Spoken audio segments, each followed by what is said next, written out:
जय श्री राम, जय श्री राम, जय श्री राम, जय श्री राम, जय श्री राम, चलो चलो मिलकर बोलो जय श्री राम। अपना नेता कैसा हो, अपना नेता कैसा हो, अपना नेता कैसा हो। आदित्य झा, आदित्य झा, आदित्य झा।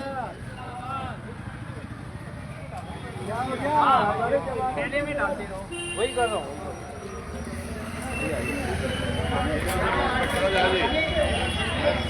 किधर से?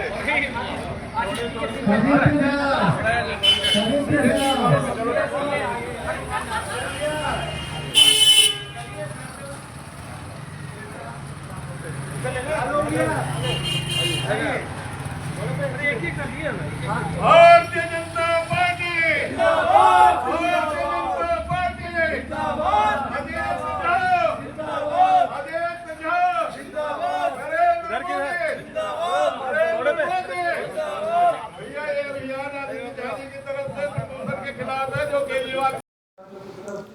तो मंगरुआ ने सजा ली है चौपाल, और जैसा कि मंगरुआ अक्सर कहता है कि चौपाल पर भाई ही बैठते हैं, तो आज भाई ही बैठे हुए हैं। लेकिन मंगरुआ को ये कहते हुए गर्व होता है कि छात्र जीवन में बहुत ब्रिलियंट रहे हैं। तो बात हो रही है आदित्य झा से, पेशे से सीए हैं,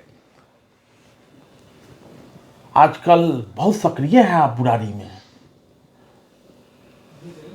मास्क वास्क बांट रहे हैं, लोगों के स्वास्थ्य की चिंता कर रहे हैं। विधायक कहाँ है? देखिए, मैं तो जब से राजनीतिक जीवन में आया हूँ तब से लोगों की जितनी भी समस्याओं से मुझे बन पाता है, जितना मेरे में क्षमता है, सामर्थ्य है, उसके हिसाब से मैं लोगों तक पहुँचने का प्रयत्न करता हूँ और यथासंभव समस्याओं को समाधान करने का पूरा प्रयास करता हूँ। अब रही बात मास्क बांटने की, तो आप मीडिया बंधु हैं, दिल्ली की जो एयर पॉल्यूशन का स्थिति है, एयर क्वालिटी की जो स्थिति है, हम सब देख रहे हैं। पिछले खास करके 15-20 दिन से जो सांस लेने में तकलीफ़ हो रही है, हर जगह पे धूल कण है, आप स्वच्छ हवा का इतना अभाव है, पॉल्यूशन का लेवल इतना ज़्यादा है कि लोगों का यहाँ पर में जीना बहुत मुश्किल हो गया है। तो हमने राजनीतिक विरोध को प्रदर्शन करने के लिए और लोगों को सेहत के प्रति सजग करने के लिए, इस दोनों मकसद से हमने पिछले 4-5 दिन से लोगों तक पहुंचकर, घर घर तक पहुंचकर, गली गली तक पहुंचकर मास्क वितरण करने का प्रोग्राम कर रहे हैं।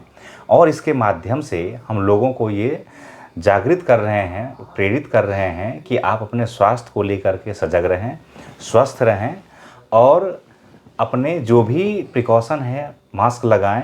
क्योंकि जो आपका सरकार है, दिल्ली सरकार, ये एकदम निकम्मा सरकार है, एकदम कामचोर सरकार है और एकदम फर्जीवार सरकार है, झूठा सरकार है। इनकी बातों से बच के रहिए, अपने स्वास्थ्य को ध्यान दीजिए। यही मैसेज मैं लोगों तक पहुंचाता हूं और जगाने का प्रयास करता हूं।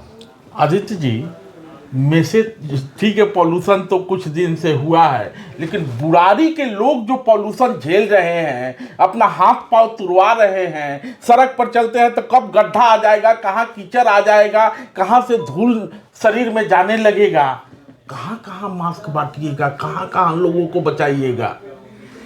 देखिए, आपकी बात बिल्कुल ठीक है। क्योंकि मैं सत्ता में नहीं हूँ तो मैं सारी समस्याओं का समाधान नहीं कर सकता हूँ, लेकिन मैं लोगों को जगा तो सकता हूँ, मैं लोगों को उसके लिए प्रेरित तो कर सकता हूँ, राजनीतिक तौर पे उस विरोध को प्रकट तो कर सकता हूँ। आपने बिल्कुल सही कहा कि बुराड़ी के में सड़क की स्थिति इतनी दयनीय है कि आप कितना एक्सीडेंट हो चुका है, कितने लोग मोटरसाइकिल से एक्सीडेंट हो चुके हैं।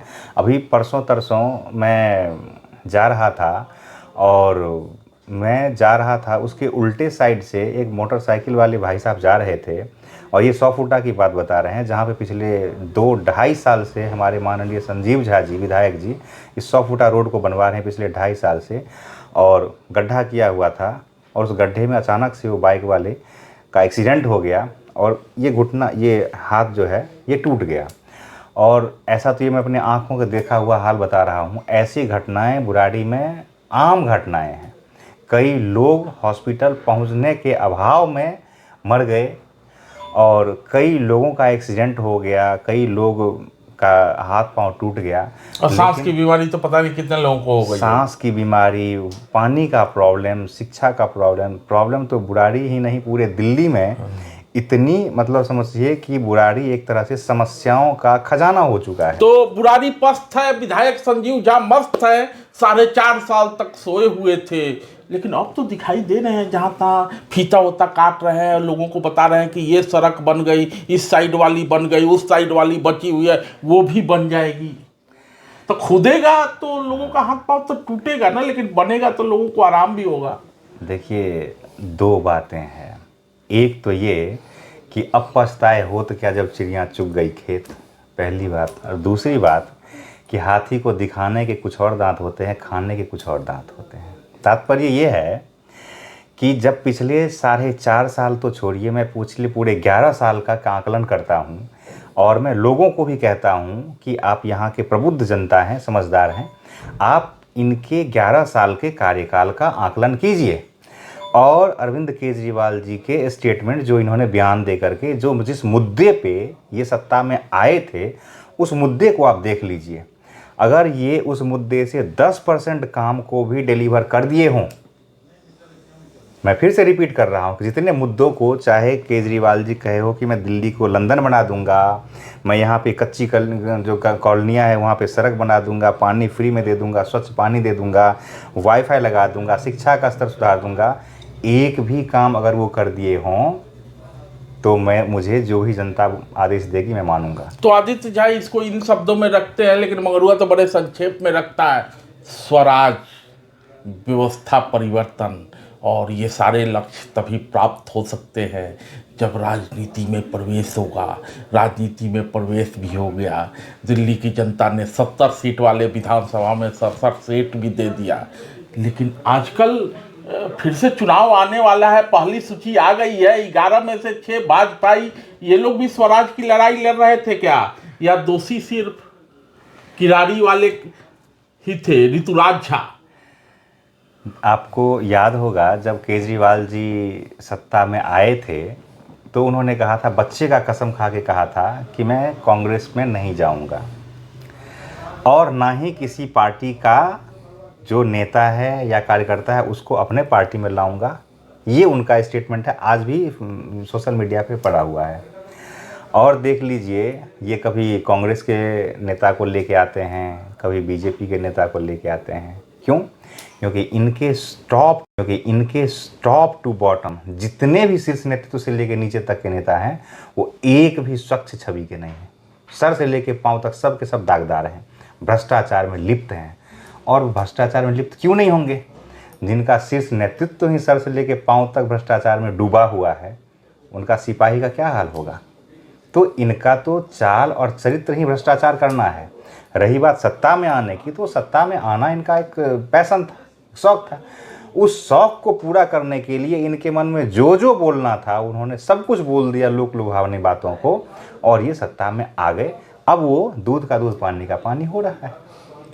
इधर उधर की बात मंगरुआ को करने की आदत नहीं है। किरारी से ऋतुराज झा का टिकट काट दिया गया है। बुराड़ी में संजीव झा के भाजपा में आने की तैयारी चल रही है, ऐसा कहा जा रहा है। जहाँ तक बात रही उनका भारतीय जनता पार्टी में आना या नहीं आना, ये उनका व्यक्तिगत निर्णय हो सकता है और हमारे भारतीय जनता पार्टी के शीर्ष नेतृत्व का विचारधारा हो सकता है। मैं इस पे अपना कोई भी बयान रखना नहीं चाहता हूँ, वो पार्टी डिसीजन करेगी जो होगा। बट मेरा निर्णय ऐसा नहीं है कि वो आए या ना आए। वैसे मेरे से अगर व्यक्तिगत रूप से पूछिएगा तो मैं तो कतई नहीं कहूँगा कि इसके जैसा भ्रष्ट इंसान भारतीय जनता पार्टी में आकर के यहाँ के जो समंदर और इतना स्वच्छ निर्मल पानी वाला समंदर पार्टी है, इसको भी आकर के वो गंदा कर दें। मैं तो कहूँगा कतई ऐसे इंसान को पार्टी अपने पाले में ना ले, वरना मेरी पार्टी भी बदनाम हो जाएगी। तो गुड़ खाएंगे, गुलगुल्ले से परहेज करेंगे। संजीव झा को गुड़ खाना है, अमित शाह के बगल में बैठना है, ये मनोज तिवारी के साथ मंच शेयर करना है, लेकिन विद्यापति को नहीं जानता। आयोजकों ने पता नहीं सामाजिक रूप से या राजनीतिक रूप से क्या समझ के ये पोस्टर लगा दिया